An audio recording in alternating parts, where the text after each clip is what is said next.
وَلَمَّا دَخَلُوا عَلَى يُوسُفَ آوَى إِلَيْهِ أَخَاهُ، وہ جب بھائی آ گئے تھے وہاں پہ، اور جب وہ یوسف کے پاس گئے اس نے اپنے بھائی کو اپنے پاس جگہ دی، کوئی بٹھا دیا دسترخوان پہ اپنے دونوں بھائی آمنے سامنے بھائیوں کو۔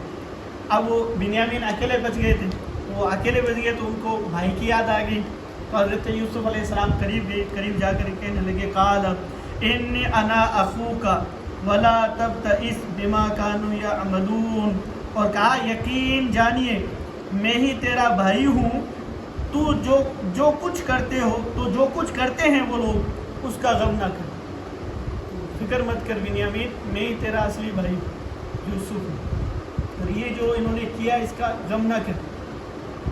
الگ بٹھا دیا تھا نا، اس کا غم نہ کر، یا یہ جو انہوں نے جو کرتوتیں میرے ساتھ کیے تو اس کا غم نہ کر، سارا سب کچھ ہوگا۔ فَلَمَّا جَهَّزَهُم بِجِهَازِهِمْ جَعَلَ السِّقَايَةَ فِي رَحْلِ أَخِيهِ ثُمَّ أَذَّنَ مُؤَذِّنٌ أَيُّهَا الْعِيرُ إِنَّكُمْ لَسَارِقُونَ، تو جب ان کا سامان مہیا کرا دیا گیا، پیالہ اپنے بھائی کے کجاوے میں رکھ دیا گیا، وہی بات آ گئی کہ دونوں بھائیوں میں حضرت یوسف میں بنیامین میں بات ہوئی، تو کہا میں تو نہیں جاؤں گا، تو حضرت یوسف علیہ السلام نے کہا والد صاحب تکلیف میں آ جائیں گے، کہا نہیں کوئی ہیلا نکالو، تو کہا ٹھیک ہے ایک ہیلا نکال دیتا ہوں، تھوڑی سی آپ کو تکلیف ہوگی، کہا ہونے دو، آپ تو ہیلا کیجئے میں تو آپ کے پاس ہی ہوں۔ تو انہوں نے پھر کیا کیا تھا، پیالہ رکھوا دیا تھا اس بوری میں۔ ثم اذن مؤذن، پھر ایک ندا دینے والے نے ندا دی، ایھا العیر انکم لسارقون، پیچھے سے ایک ندا دینے والے نے ندا دی، بولا بے شک اے قافلے والو بے شک تم چور ہو۔ تو پیچھے سے آواز دی، پیالہ چوری ہو گیا، وابلہ مچ گیا کہ پیالہ کہاں گیا، وہ تب تک نکل چکے تھے، پیچھے سے آدمی دوڑے تو انہوں نے آواز لگائی کہ تم لوگ چور ہو۔ قالوا، وہ کہنے لگے، وَأَقْبِلُوا عَلَيْهِمْ، اور ان کی طرف متوجہ ہوئے، مَاذَا تَفْقِدُونَ، تمہیں کیا چیز نہیں مل رہی ہے، وجہ کیا ہے، کیوں ہمارے پیچھے دوڑ کے آگے، کیوں ہم کو چور کہہ رہے ہو، کیا گم گیا تمہارا۔ قالوا نفقد صواع الملک، بولے ہمیں نہیں مل رہا ہے صواع الملک، بادشاہ کا پیالہ، وہ ناپنے والا بادشاہ کا پیالہ تھا، سستا بھی نہیں تھا، سونے کا تھا، اور اس پر ہیرے جواہرات لگے ہوئے تھے، اور VIP تھا پورا پیالہ۔ وَلِمَنْ جَاءَ بِهِ حِمْلُ بَعِيرٍ وَأَنَا بِهِ زَعِيمٌ، اور جو شخص لائے گا اس کو میرے پاس، اس پیالے کو ڈھونڈ کر کے میرے پاس لائے گا، حِمْلُ بَعِيرٍ وَأَنَا بِهِ زَعِيمٌ، تو ایک اونٹ کا بوجھ اسے دیا جائے گا، یعنی اونٹ بھر کر کے اناج اس کو دیا جائے گا، وَأَنَا بِهِ زَعِيمٌ، اور میں اس کا ضامن ہوں، میں اس کا ضامن، اس کو کفالت بھی بولتے ہیں، کہ آپ نے اپنی ذمہ داری پر کوئی کسی کا کام کیا، بھائی اس کو ادھار دے دے، اس کا ذمہ دار میں ہوں، میں دلوا دوں گا، لینا جائز ہے، لیکن اکثر آج کے دور میں آج کل بیچارے پھنس جاتے ہیں کر کے تیسرے کے چکر میں، تو بہرحال یہ کفالت لینا جائز ہے، لیکن بھروسے مند اعتماد والے آدمی کی کفالت لینی چاہیے، ورنہ زندگی میں دھوکہ بھی ہو سکتا ہے۔ قالوا تاللہ، وہ بھائی بولے، قالوا کہنے لگے، تاللہ اللہ کی قسم، لقد علمتم ما جئنا لنفسد فی الارض، بے شک آپ لوگ جانتے ہو، سپاہیوں سے وہ بھائی کہنے لگے، بے شک تم جانتے ہو، ما جئنا، ہم نہیں آئے ہیں، لنفسد فی الارض، کیا ہم زمین میں فساد پھیلائیں، ہم کوئی تمہیں پریشان کرنے کے لیے تھوڑی ہے، ہم تو پہلے سے پریشان تھے، اپنی پریشانی دور کرنے کے لیے آئے، وما کننا سارقین، اور ہم چور نہیں ہیں، ہم چور نہیں ہیں، ہم پر ایسا الزام صحیح نہیں ہے۔ قالوا، اب یہ واپس جب دربار میں بلائے گئے، ان کو بلائے گئے تو ان سے پوچھا گیا، قالوا فما جزاؤہ ان کنتم کاذبین، اب ان بھائیوں سے پوچھا جا رہا ہے کہ بولے پھر کیا سزا ہے اس کی اگر تم جھوٹے ہو، اگر تمہارے پاس یہ پیالہ مل گیا، تم کہہ رہے ہو ہم چور نہیں ہیں، تو یہ بتاؤ اس کو سزا کیا دینی ہے۔ ان کو کہا کہ تم بتاؤ بھائیوں کو۔ کذالک نجزی الظالمین، اور ہمارے یہاں ظالموں کو یہی سزا ہے، نہیں چھوڑ گیا۔ قالو وہ کہنے لگے جزاؤہ اس کی سزا من وجد فی رحلہ کہ جس کے سامان میں وہ مل جائے فہو جزاؤہ وہی اس کی جزا ہے، یعنی وہ اس کو غلام بنا کر کے رکھے گا 1 سال تک، جو میں نے ابھی بتائی دیا ہے۔ کذالک نجزی الظالمین، اور ہمارے یہاں ظالموں کو یہی سزا، ہمارے یہاں چوری کی یہی سزا شریعت کے مطابق نہیں۔ فبدأ بأوعیتہم قبل وعاء اخیہ، تو شروعات کیا گیا ان کے سامان سے قبل وعاء اخیہ بنیامین کے سامان سے پہلے، اس کے بھائی سے، اس کے بھائی یعنی حضرت یوسف علیہ السلام کے بھائی سے پہلے، تو پہلے نمبر والے سے شروع کیا گیا، بنیامین لاش میں تھے۔ ثم استخرجها من وعاء اخیہ، پھر اس کو دستیاب کر لیا گیا من وعاء اخیہ حضرت یوسف علیہ السلام کے بھائی کے مال سے، سامان سے۔ کذالک کدنا لیوسف، ہم نے یوسف کو یہی تدبیر بتائی۔ اللہ تبارک و تعالیٰ نے فرمایا کہ یہ جو یوسف علیہ السلام کو تدبیر بتائی تھی وہ ہم نے ہی بتائی تھی، یہ جو تدبیر تھی ان کو روکنے کی، تو شرعاً اب ان کو روکنا جائز ہو گیا، پہلے ناجائز تھا اب روکنا جائز ہو گیا۔ وما كان ليأخذ أخاه في دين الملك إلا أن يشاء، بادشاہی قانون میں اسے نہیں پہنچتا تھا کہ اپنے بھائی کو لے لے۔ اب یہ اللہ تبارک و تعالیٰ نے فرمایا یہ تدبیر ہم نے یوسف کو بتائی تھی، تو اس کا مطلب کیا؟ مفسرین کرام نے فرمایا کہ اللہ تبارک و تعالیٰ نے جو تعویل بتائی تھی وہ یہ کہ حضرت یوسف کے دل میں یہ بات ڈال دی کہ ان سے پوچھو کہ تمہارے یہاں کیا سزا ہے، تو یہ بات ڈالنا ایک تدبیر بن گئی کہ بنیامین کو روک لیا جائے۔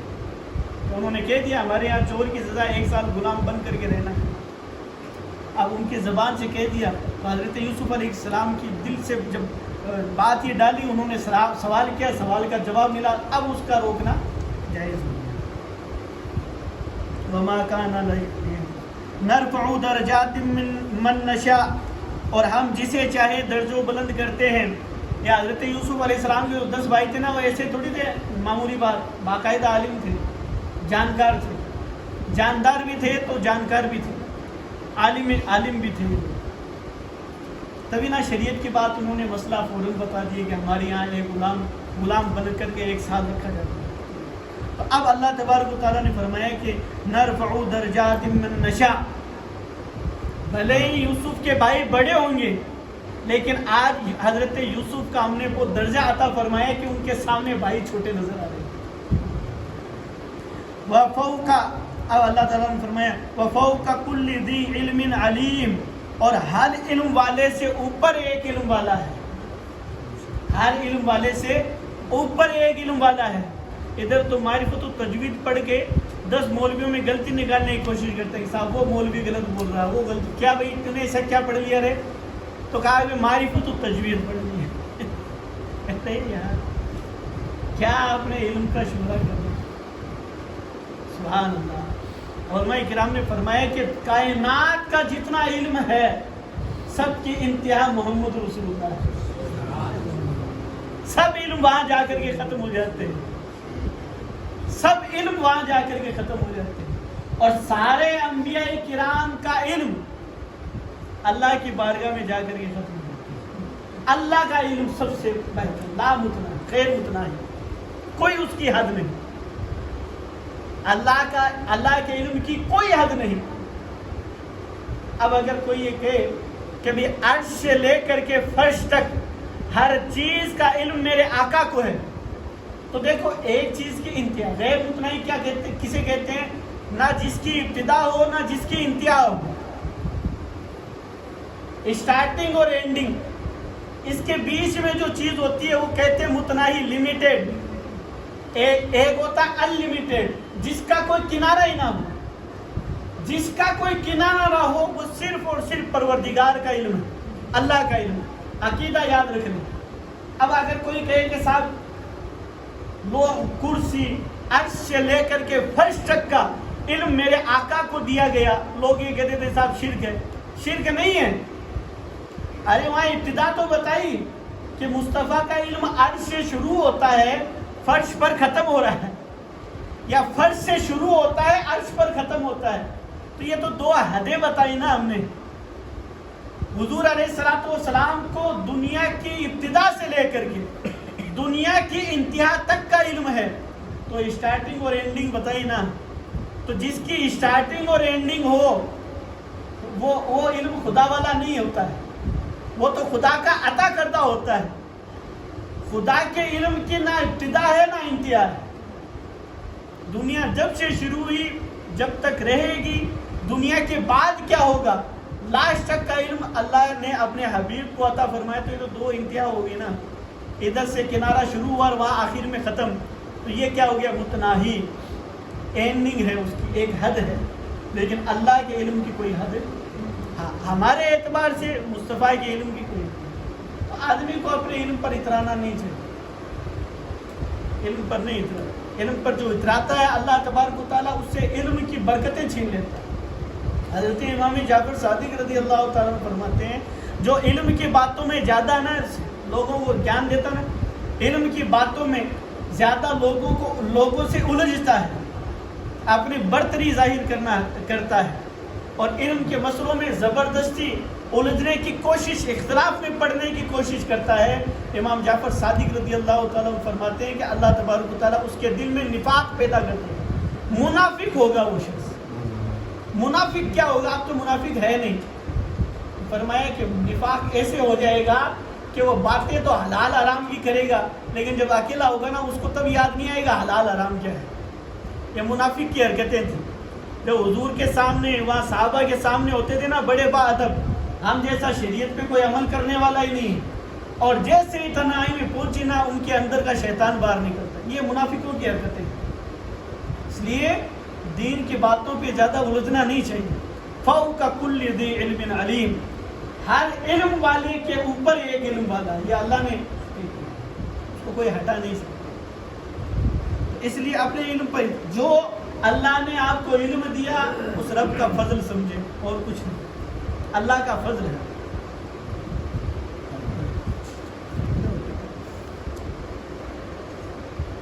قالوا ان يسرق فقد سرق اخ له من قبل. بھائی بولے اگر یہ چوری کرے تو بے شک اس سے پہلے اس کا بھائی چوری کر چکا. وہی جو میں نے بتایا. اب انہوں نے ٹالنے کی کوشش کی کہ ان کا بھائی بھی. وجہ کیا تھی وہ جو میں نے آپ کو بتائی دیا ہے کہ حضرت یوسف علیہ السلام نے وہ بت اٹھا کر کے وہاں نالے میں ڈال دیا ہے. فَأَسَرَّهَا يُوسُفُ فِي نَفْسِهِ وَلَمْ يُبْدِهَا لَهُمْ. اور حضرت یوسف نے اس کو اپنے جی میں چھپا لیا اور ان پر ظاہر نہیں کی. یہ بات چھپا لی حضرت یوسف علیہ السلام کو ظاہر نہیں کی. قَالَ أَنْتُمْ شَرٌّ مَكَانًا, جی میں کہا تم بدتر جگہ ہو. وَاللَّهُ أَعْلَمُ بِمَا تَصِفُونَ, اور اللہ خوب جانتا ہے جو باتیں بناتے ہیں. تمہاری حقیقت اس وقت میں بھی تم نے باتیں بنائی تھی, جھوٹی باتیں گڑی تھی, آج بھی جھوٹی باتیں گڑ رہے ہو. اللہ تعالیٰ خوب جانتا ہے جو تم باتیں بناتے ہو. قُلْ يَا أَيُّهَا الْعَزِيزُ, بولے اے عزیز, إِنَّ لَهُ أَبًا شَيْخًا كَبِيرًا, ان کے ایک بوڑھے باپ ہیں. فَخُذْ أَحَدَنَا مَكَانَهُ, تو ہم میں سے کسی کو اس کی جگہ لے لو. ان کے بوڑھے باپ ہیں, ان سے وہ خوش ہے. میں نے بتائی دیا کہ ان کے بغیر وہ نہیں رہتے. تو کہا ہم میں سے کسی کو روک لو. إِنَّ نَرَاكَ مِنَ الْمُحْسِنِينَ, بے شک ہم آپ کو بے شک ہم تمہارا احسان دیکھ رہے ہیں.